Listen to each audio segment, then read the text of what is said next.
Lord Meher, November 1928. We were just at Page 990. yeah, we're going to start the bottom of page 990 where we ended last week. Among those of the Mandali who were sick at the time were Padre and Meherji. On the 25th of November, Meherji was so ill that he stopped eating. He secretly longed for some juicy Kabuli pomegranates or some oranges and apples during his illness, but did not reveal this desire to anyone. It was therefore a pleasant surprise to him when Baba came to his room carrying a basket filled with fruits, including Kabuli pomegranates. During the last days at Toka, the master's devotees in different places were telling others about the unique institution of Meher Ashram, encouraging them to enroll their children. At the same time, however, articles were published in the newspapers that the school was closing and the structures in Toka were being pulled down. This may sound contradictory, but only Baba knew his real work, and everything was actually proceeding systematically according to his divine plan. On Monday, 26 November 1928, Baba left Toka in Rustam's car with Gustaji and Chota Baba. The remaining boys and their supervisors, along with the trunks and baggage, followed in a trolley and all stayed at the Satas at Akwa Press in Ahmednagar. Nusarwan rose early one morning to help in preparing chapatis for breakfast. Baba also came into the kitchen and lent a helping hand in the work. Nusarwan tried to stop him, but Baba explained, "I'm obliged to do this work. Day and night, I have to do it. If I don't, the whole world will starve. I feed everyone from within, but it is to feed everyone externally that I have descended into the world." On 29 November, Baba returned to Toka in Ali Sr.'s car. After a brief stay, he left at 2 in the afternoon with the women Mandali for Meherabad. There, the women took up residence in the post office building, while Baba resumed staying on the hill in Bao Saheb's old room on the south side of the water tank. A few of the Mandali and the boys had walked to Meherabad that day and arrived in the evening. The boys were accommodated in the halls of the water tank building. Jamadar, the night watchman, had stayed on the hill guarding the property during Baba's 6-month absence in Toka. Jamadar was so conscientious that even when he would be indisposed at times, he would still not shirk his duties. Jamadar's wife, Bagu, was also a hardworking, honest, and sincere woman, and she was appointed to help the women Mandali. Baba had Naroji Dadachanji called to Toka on the 26th of November to supervise the demolition work of the temporary structures. Dismantled materials were shipped back to Meherabad. The work was finished by 4th December, and the remaining men Mandali bid farewell to Toka and departed for Meherabad in hired trolleys. Toka became deserted, but as age reflected, no place where the divine game of wine has been played can ever be the same. The Saki's presence and his wine shop will always be there, where the thirsty can quench their thirst for ages to come. He who drinks his fill of wine will be able to cross the confluence of the holy rivers and find himself at the eternal shore of everlasting existence.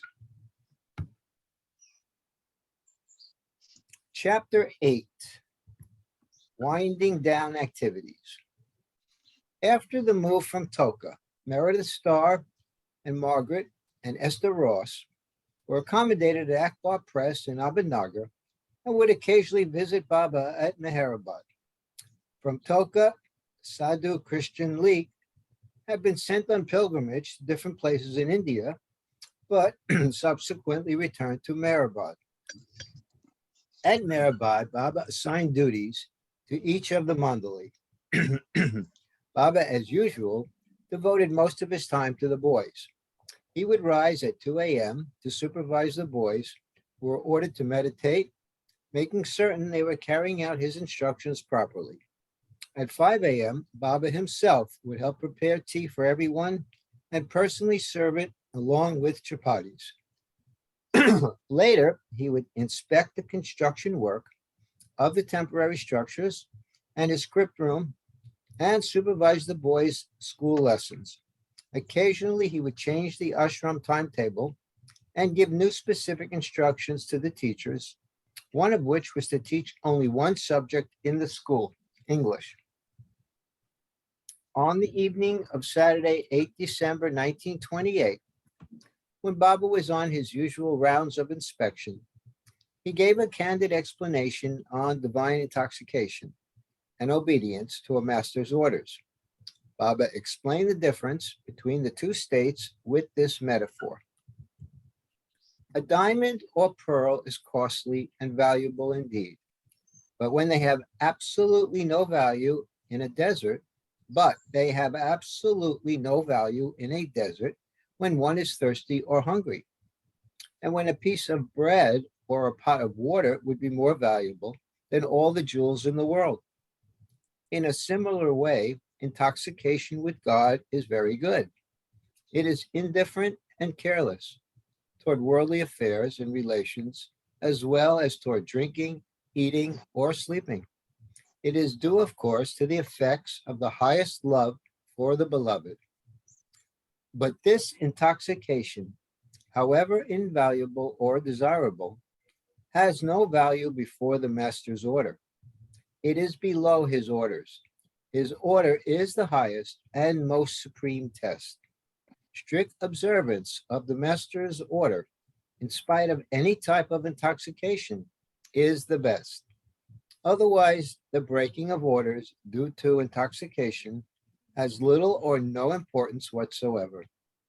As I have stated before, even in the highest state of intoxication, one's head should be on the feet of the master. This is the meaning of the Persian couplet, kiss even the chair of the beloved, then go on crying and wailing that you are burning from separation. Okay, we can have the next reader. Winding down activities.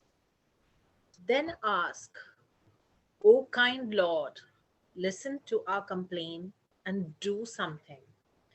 The couplet reveals that you must first surrender heart and soul to your beloved and then cry from the pain of separation, not before. And surrender means giving up your mind and being only guided in life by the Guru's word and direction, with absolutely no thinking. Crying, weeping, and wailing without surrender are of no use. Most of these comments were directed at the boy Raja Ram, who, while under the influence of intoxication, would at times disregard Baba's order to eat 2 meals a day.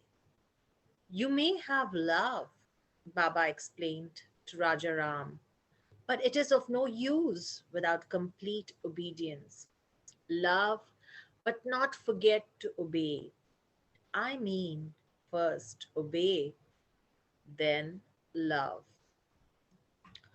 On Sunday, 9th December 1928, after many days without a shave, Baba allowed Pandu to shave him. That morning, a discussion centered on Gustaji's nephew, Dara Hansotia, whom Baba had warned that unless he awoke at 3 a.m. to meditate, which he loathed to do, Baba would not give him darshan. The topic then turned to sleep. Baba revealed to the Mandali how to enjoy sound sleep and thereby maintain good health. Sleep, sound sleep, is good, but it must be moderate. 4 to 5 hours is sufficient for good health, but it must be undisturbed by dreams.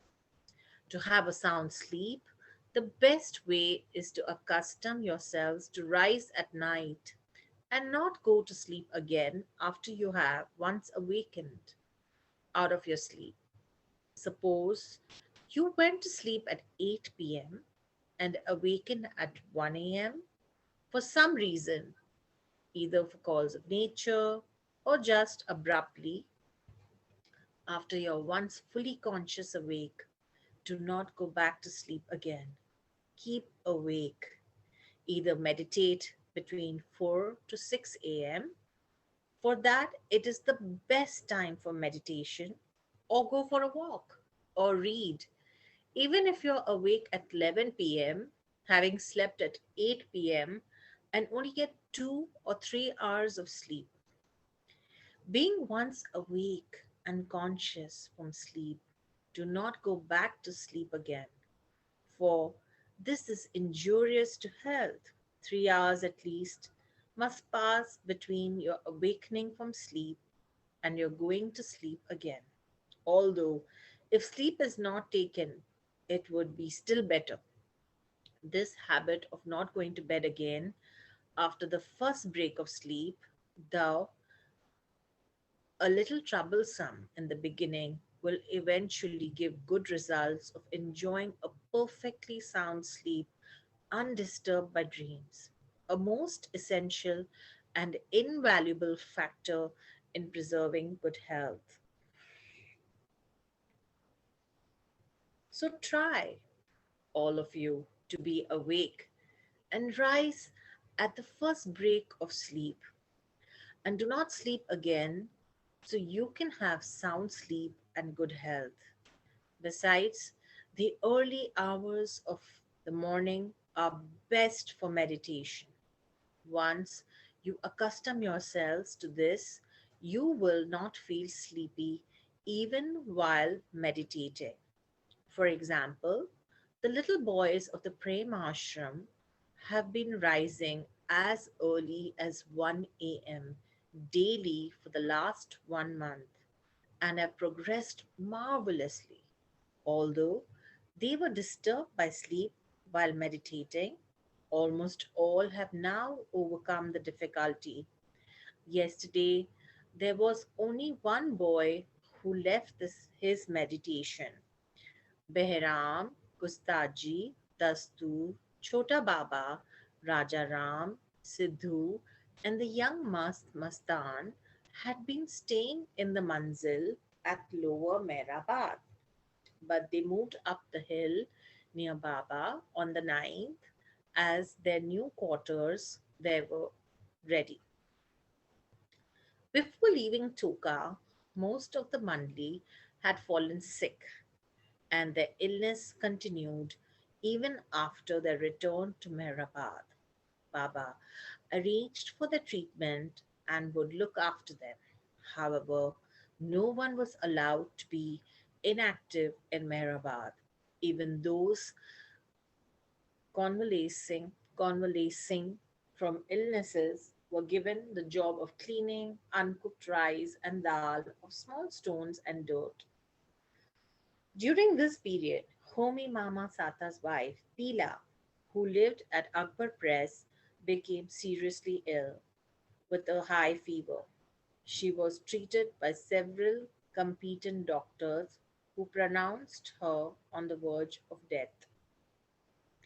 All hope for her survival was abandoned. Homi Mama went to Mehrabad and informed Baba, who consoled him.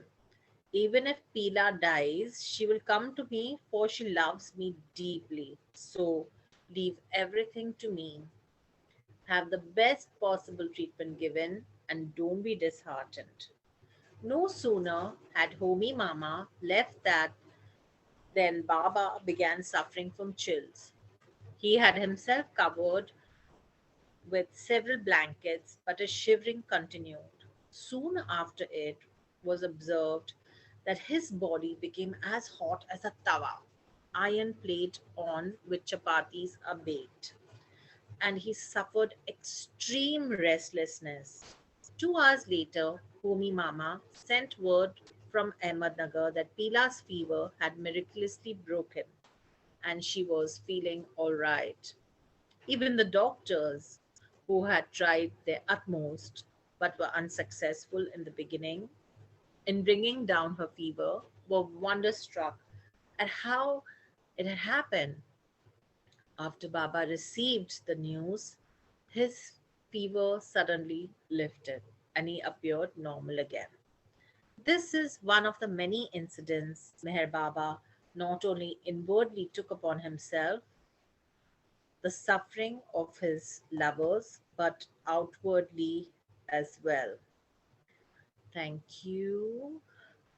And Rosalie, would you like to read? Thank you.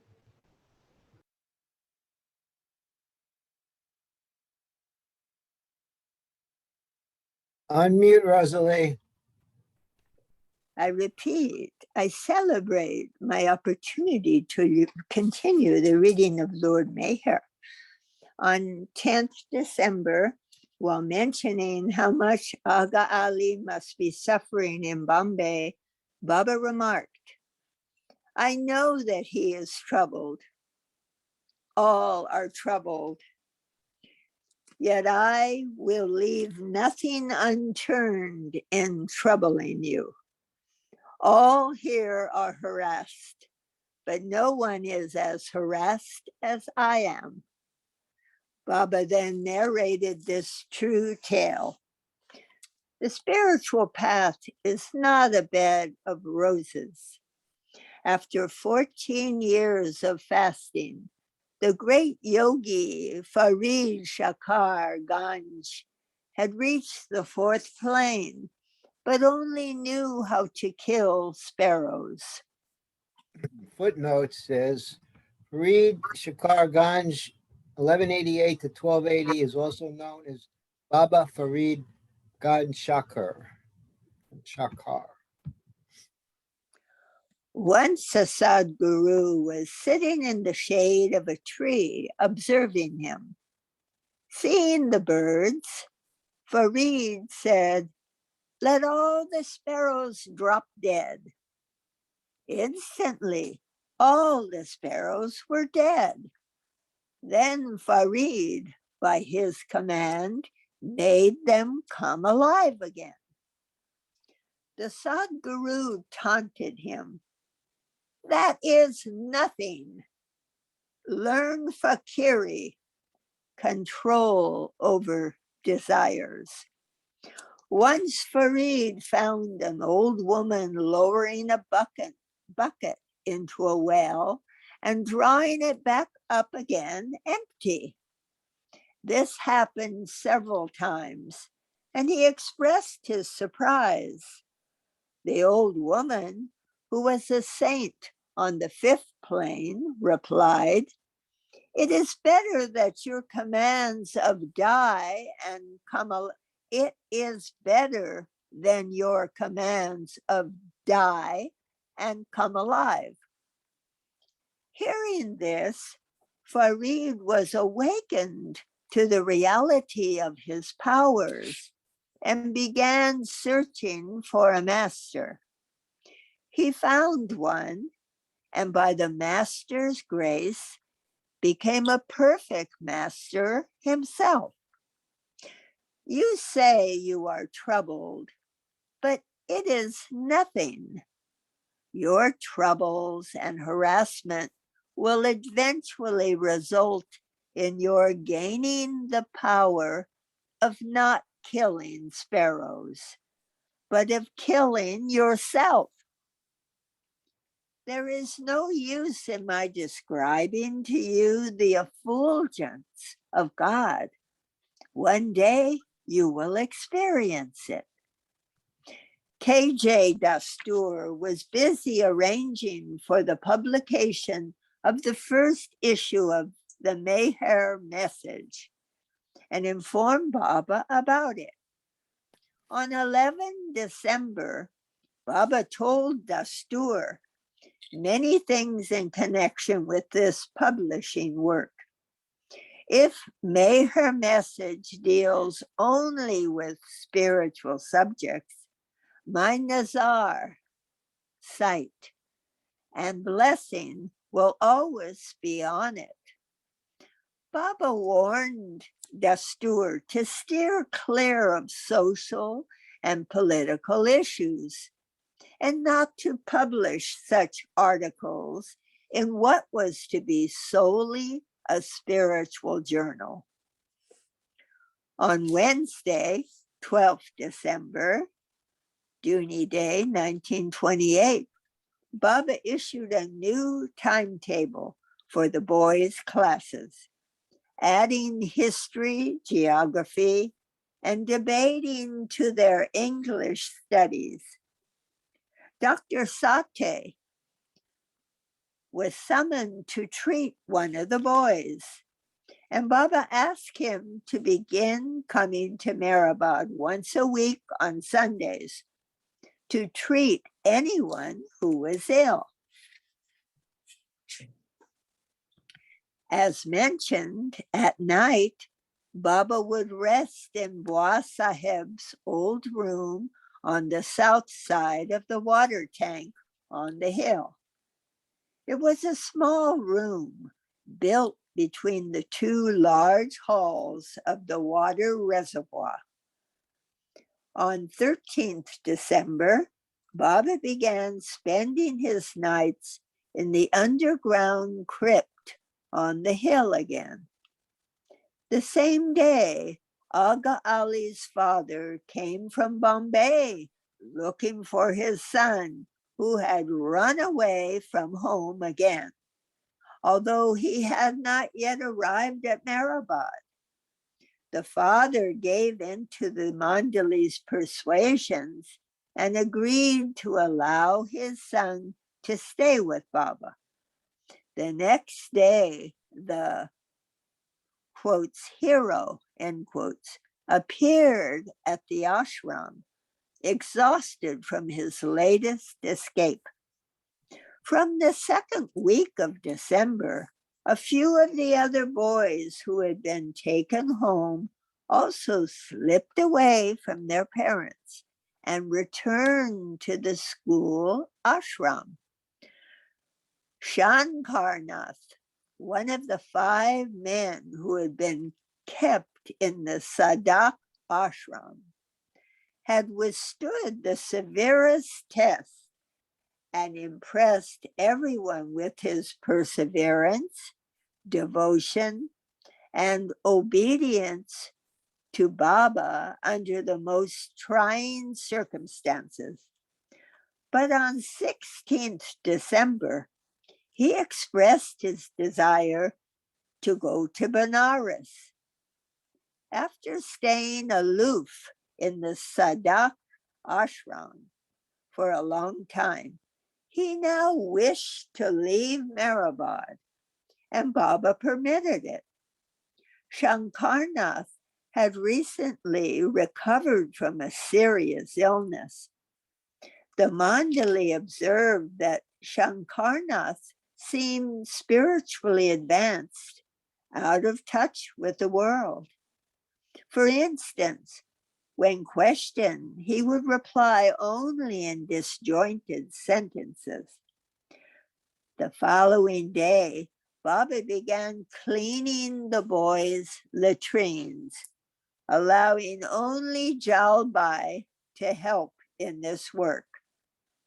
Regarding this lowly task, Baba explained to the Mandali, Sadgurus are in the highest state, yet they work with bhangis, toilet sweepers, to abolish the bad sanskaras of sinners.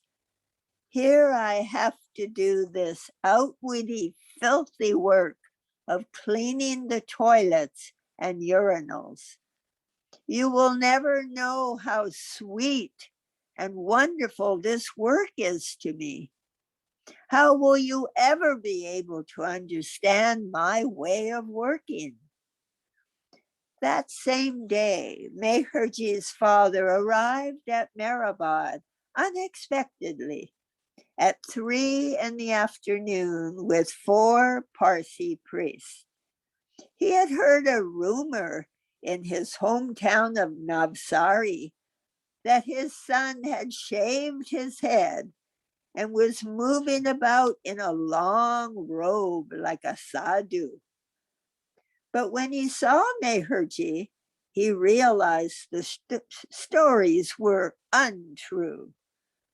Nevertheless, he told Baba, Meherji is my eldest son of 8 children, and I have hopes of his shouldering the full responsibility of our entire family. I therefore wish to take him home. Thank you, Rosalie. Gail, would you like to read next? Sure. Baba replied, your son is gold. You may take him with you, but I allow it with a pain in my heart. Meherji did not want to leave, but Baba took him aside and consoled him. Go now, it is my order. I am sending you with my blessing. And remember, even if you leave me, I will never leave you. Baba then asked Meherji if he loved him. Meherji replied, if I did not love you, how could I wish to remain here? Baba explained, obedience is higher than love. So carry out what I order you to do. Go now, and remember, I am with you. Meherji accepted, and with tears in his eyes, accompanied his father home, taking Baba with him in his heart. Kakabaria arrived at Meherabad on the morning of 19 December and again expressed his wish to stay permanently with the master. Baba remarked, now I think your chapels will fit me. Kaka was confident that Baba would now keep him in the ashram, believing himself worthy to stay with the master. But after 2 days, just as he was about to retire for the night, Baba asked him, why are you going to sleep? Go to Bombay and deliver these copies of the MEHER message to my lovers there. Kaka had to return. This time too, he could not find a place in the garden of Meherabad, but the period of testing was only to prepare him for his permanent stay. The pain and non-fulfillment of his desire were necessary steps for that preparation. Baba cleaned the boys' latrines on the 19th with jalbai. On Thursday, 20 December 1928, Baba emphasized to the boys, everything is in God, but the help of the Sadguru is needed in order to know and experience God. To illustrate this, Baba narrated the following story. Once in the jungle, a tigress died after giving birth to a cub. The cub remained hungry, without food or water for days. A shepherd found it and took pity on it. He reared it among his sheep. The cub grew up thinking it was a sheep. He did not know that he was a tiger. One day, a grown-up tiger saw the cub playing among the flock and was surprised. He went to the cub and did his utmost to persuade it that it was a tiger and not a sheep. But the young tiger would not believe him. So the tiger took him to a pool of water and made him look at his own reflection there. The young tiger was astonished and at last was convinced of his true identity. He forgot the notion of his being a lamb and passed the rest of his days among tigers. In this story, the sheep represent worldly people who are ignorant of the truth. The flock of sheep represents the general public. The tiger cub is an ignorant man. The full-grown tiger is the Sadhguru. The pool of water symbolizes the path, and recognizing the reflection is attaining God realization. Although the tiger cub was a tiger out of ignorance, it took itself to be a sheep. And as long as the other tiger did not show its reflection in the pool of water, this misconception continued.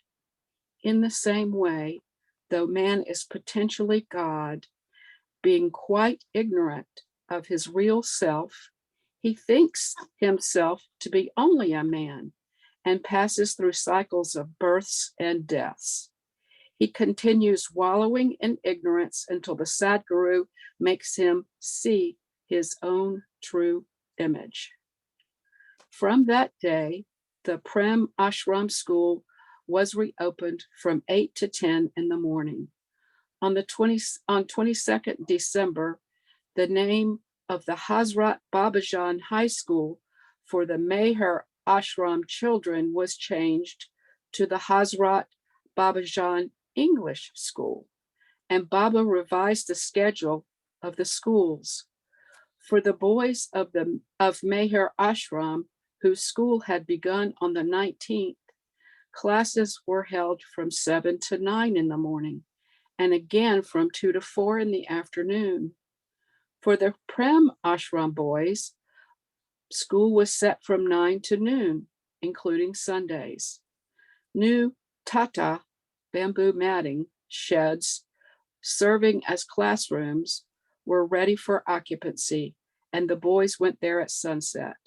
Baba personally handed out books to each student that day. The previous few days, Baba had ordered Dara to meditate early in the morning, but he was often disobedient. Later that day, Baba asked him, "Why didn't you meditate as I asked? I gave you special instructions about it." Dara complained that it was so bitterly cold at 3 a.m. that he could not concentrate well. Baba countered, "If cold makes you shirk from the spiritual path, how will you ever progress? To complain about extreme cold in winter, too much heat in summer, and rain in the monsoon is a tendency of human nature. If at any time pretexts are ready to justify disobedience, how on earth are you to progress on the path?"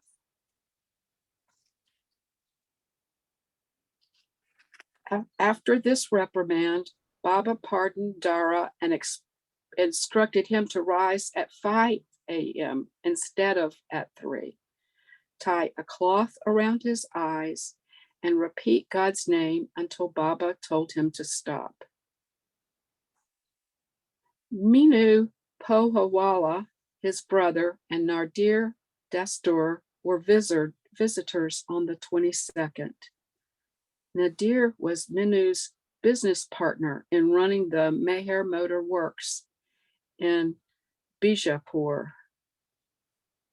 On 23rd December, while giving a discourse about God realization, Baba revealed, the velocity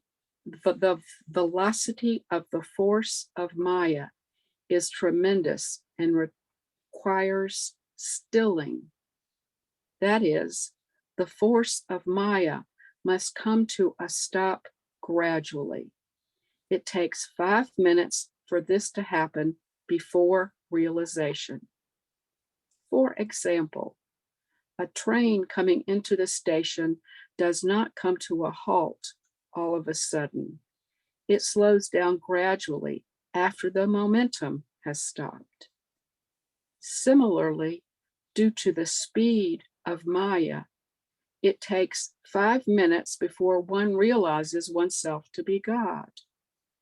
Just before realization, the gross, subtle, and mental worlds all become still. But that continuous sound, I am God, is there. But this is all beyond the mind's comprehension. That night, Pesu arrived at midnight with the last load of things from Toka. He and 4 other men quietly unloaded everything from the 8 bullock carts and trolley. Baba came out at 2 o'clock to watch them. Pesu and Subnis had camped in Toka for several days in the extreme cold, watching over the remaining goods there and awaiting a trolley and carts. They had subsisted on only tea and bread and occasionally rice and dal. The school was closed for Christmas on Tuesday, 25 December 1928. Meredith came to visit at noon. According to Baba's wish, no religious ceremonies were observed that day. Baba explained to Meredith, on all 4 sides, in every corner of the globe, religious precepts and ceremonies prevail. Were we to follow the same old sham and show here, then what would be the difference between us and the world? Here, to obey me is the best religious act you can perform. And by doing so, you free yourself from all the bondages of the customs and rites of religion. Gramophone records were played at night, and Dastur left by train for Pune. 2 days later, Chintaman Rao and his family were permitted to pay their respects to Baba. Thank you so much, Gail. Ruthie, would you like to read next?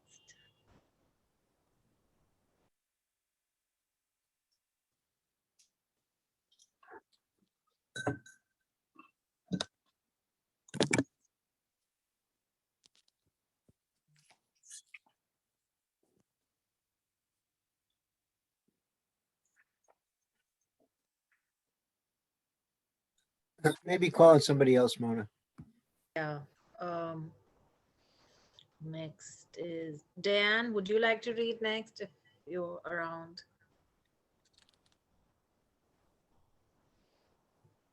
Okay. All right.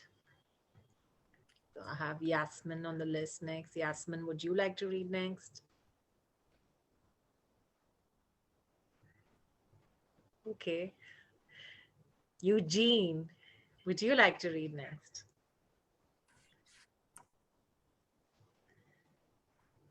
Yes, okay. Vishnu's friend Nilu also visited during his break from medical school. Criticism of Baba by the press was a regular occurrence those days. Behind it was Colonel Irani, who was quite clever and active in his propaganda campaign. He even went so far as to try to persuade Bailey to agree with his viewpoint by bribing him. Adi Sr. had been to Pune, where he met Bailey, Baba, Cyclewala, and Sailor. Adi came to Meherbad on the 26th with Nusserwan and reported to Baba. The next day, concerning Bailey's involvement with the colonel, Baba warned, Bailey writes fervently and longingly in his letters, which were read out, but perhaps this is because he wants funds to support his bad habits of wine, women, and song. If Bailey succumbs to graft to support his habits, he will be like Judas. But I won't allow it to happen. I love him and will see that he does not slip off the path. Baba sent Vishnu to Pune with instructions to bring Bailey back and also to see Kakabai, Vishnu's mother, and Sadashiv. Vishnu returned with Bailey on the 28th that noon. Bailey sought Baba's forgiveness with tears streaming down his cheeks. He promised Baba he would change his habits and said he would write a fitting reply to the colonel's allegations. Hearing this, Baba explained at length about the current antagonism against him. You should not hate him, Colonel Irani. The man deserves to be pitied. We should not act in the same way as he does. We should harbor no bitterness for his criticism, nor try to get the better of him. Instead, we should patiently tolerate his obstructive tactics. How beautiful it was when Christ said, if a person slaps you on one cheek, offer him the other. This is the real thing. Otherwise, there is no difference between the colonel and Bailey. If a man curses your father and you curse his mother, what is the difference between you?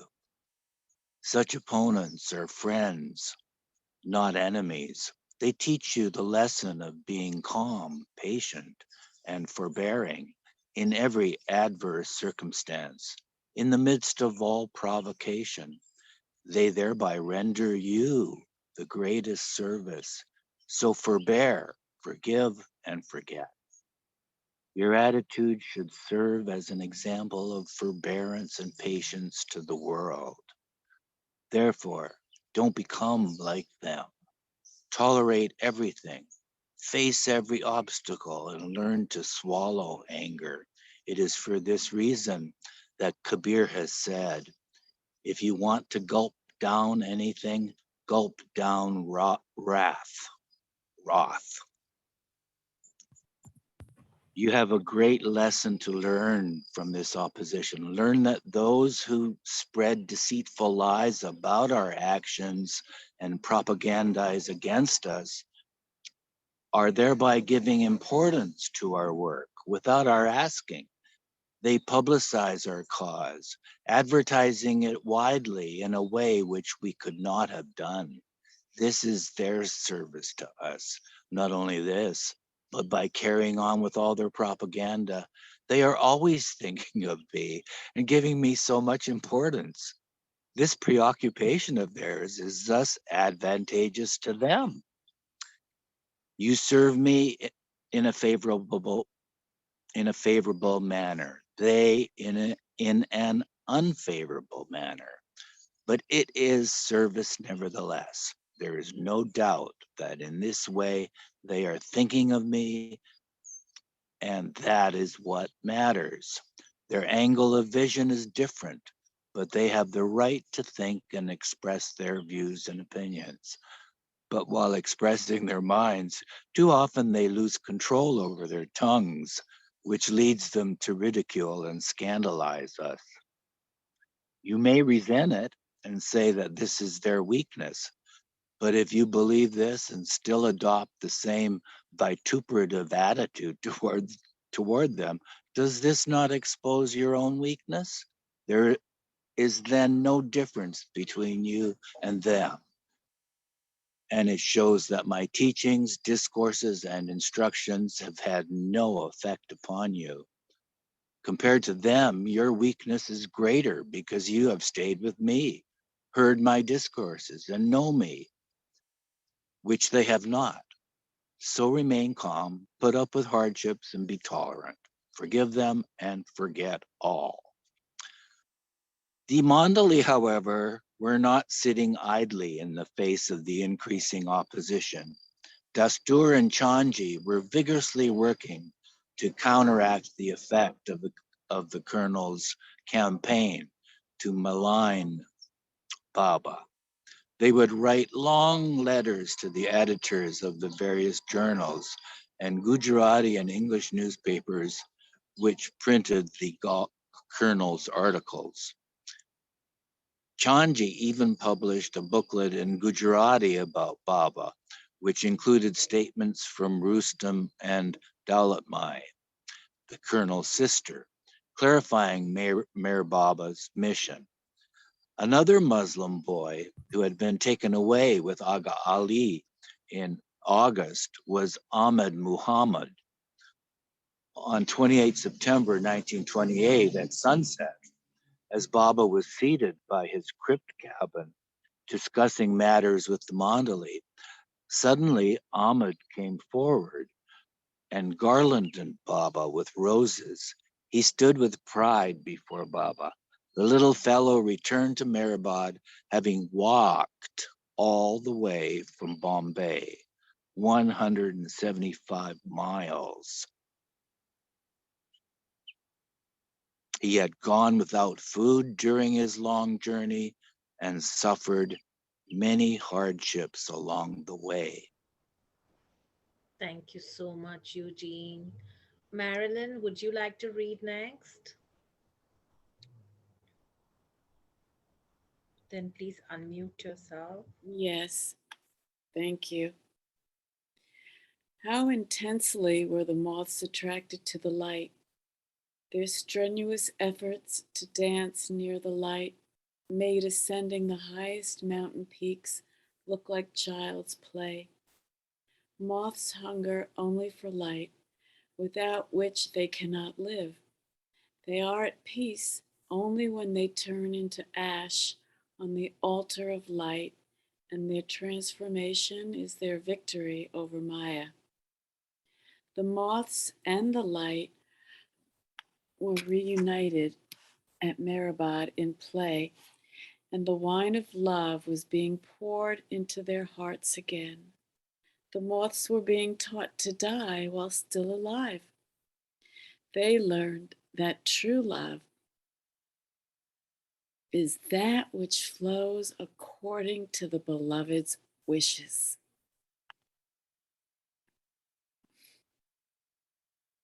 On Sunday, 30 December, while expounding on the universe, Baba revealed the speed of the revolving of the universe is so tremendous that it is impossible to tell whether it is spinning in motion. Look how many people, centuries, and inanimate things are in this world.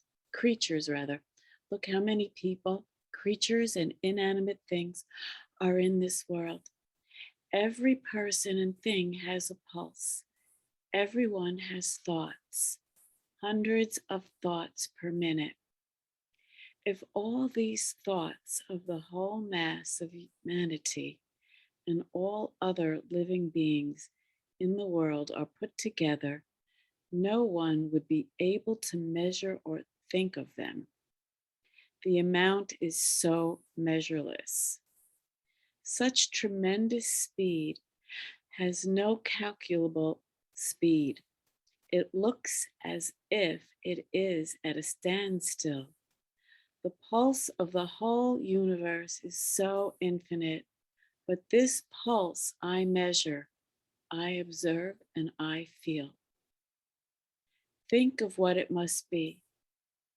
I know what the President of the United States thinks or will think tomorrow. I know the same about the Prime Minister of England. It does not take me even a moment to know their thoughts. You wonder, how is it possible?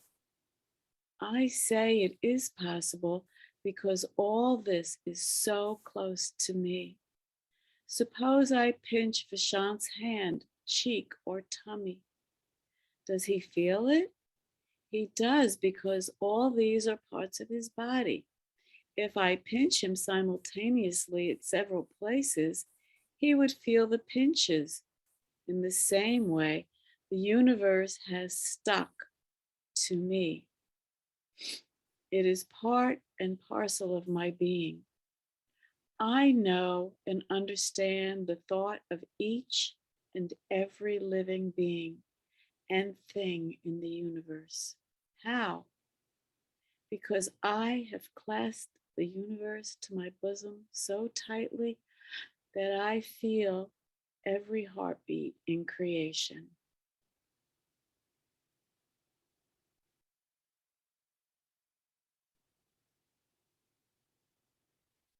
While staying at Akbar Press, Meredith Starr began to show his true character. Nusserwan became fed up with his inconsiderate ways and demanding attitude.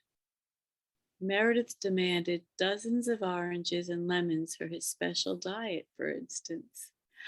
Margaret Ross was unwell and had been sent to Pune by train. Adi Sr. had made the best possible arrangements for having her admitted to the hospital, but on 7 December, Meredith sent him an angry note asking why Margaret and Esther had been sent by train instead of in Adi's car. Meredith had no regard for Adi's sacrifices or the expenses incurred. Baba was paying for everything, including the Westerner's passage to and from India, as Meredith had been called originally to bring boys from England to the school. Baba discussed the situation with Rustam, Nursawan, and Adi to try to find a way to send the three back to England. Baba still had work to accomplish through Meredith, so he did not wish to alienate him. He came up with this ruse instead. On 10 December, Baba sent Meredith a note. Meredith, I have been doing very important spiritual work these last few days. It has now become imperative that you leave for England at once. If you remain in India, you will die. The two ladies will be saved, but you, being far advanced spiritually, will die. Interference by me at this point is undesirable, for one of you must die if you remain in India any longer. It is better you leave for England now. Besides, your presence in England is more desirable, essential at this time, because you have much work to do for me there. Since you are a friend of and will always work with the poor, travel to Bombay by the lowest class. Begin keeping silence and do not break the silence until you land in England. The following day, Chanji was sent to personally explain Baba's wishes. Meredith was told never to mention Baba's name in any matter relating to finances or to refer to him for purposes of raising funds. He should talk about Baba only in spiritual matters, wherein Baba would always guide and help him. Baba again wrote to him, Meredith, leave India immediately and take the two ladies with you. It is very necessary, otherwise you will leave your body. The ruse worked. After staying with Baba for 6 months, on the afternoon of 29 December, Meredith Starr bid farewell to Baba at Meherabad. Thank you. Thank you. Mahu, would you like to read next? Sure. So it's now page 1005 in year 1929. According to Baba's orders, he left for England with Margaret and Esther, sailing from Bombay 4 days later. On Tuesday, 1st January 1929, meetings were held about the financial affairs of the ashram. A loan had been taken from Nusserwan, but he required some payment. Boss Sahib complained, quote, there are so many in the Mandali these days and the activities being less and less. They do nothing but eat. To reduce expenses, it is advisable to reduce their number. Baba replied, don't worry, everything will be all right. Last year, it was the Premashram boys who were crying. And this year, it will be us who are weeping. Baba started giving out hints that he would soon close the school. And the next day, 9 of the boys were sent home. He then announced that he and a select group of men and boys would be leaving on a walking tour soon. Meanwhile, after Toka, Rostam and his wife and children had moved to Nasik.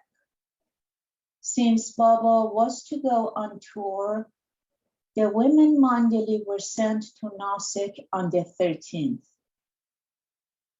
where arrangements for their stay were made in a separate house in Rustam and Freni's compound. Although about 10 of the boys had left, it was a shock when Chota Baba, the favorite of all, declared that he too was leaving. None of the Mandali had anticipated this, though for several days Chota Baba had been speaking of going somewhere else. The Mandali had taken his remarks lightly, but this time he was serious and decided to leave.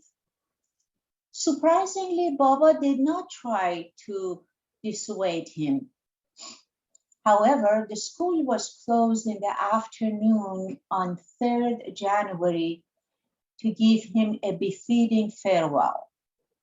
Rao Sahib and Chanji made speeches praising Chota Baba, and he was given a new coat and chappals. He left for their station in a tanga with a worker to catch the 5 o'clock train. Rao Sahib followed by bicycle. In the evening, the staff and boys waited by the railroad tracks at Meherabad to wave as his train passed. That night, while with the Mandali, Baba revealed, quote, the time for a world upheaval is at hand. I shall speak out to mankind and make my voice heard and felt throughout the world.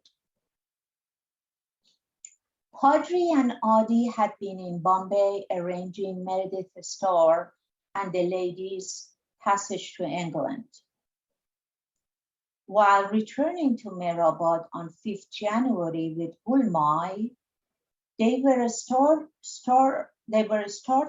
to see Chota Baba walking on the Downs Road. He had decided to return to Meherabad after only 2 days, and they picked him up and brought him back to the ashram. Gustaji's mother,